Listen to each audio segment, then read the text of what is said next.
We use solar panels to generate electricity and hot water and hot air for our home. During the winter, the solar electric and hot water panels can get covered with snow, making them much less effective. This snow rake will effectively clear snow from the panels.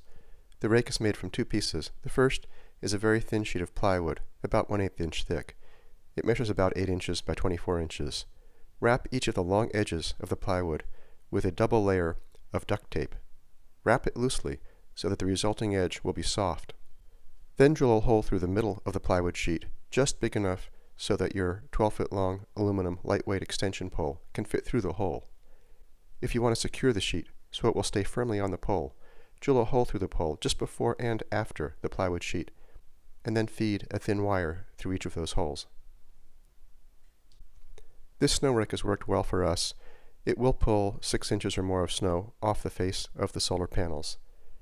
If the snow is deep, be careful where you stand because the resulting avalanche can fall directly down on top of you. Even on a snowy and overcast day like today, clearing off the panels will increase your production. Our two solar electric arrays each are producing about 400 watts after I cleared off the panels. The solar hot water system will not produce as effectively during this overcast weather. It will produce just enough to barely register.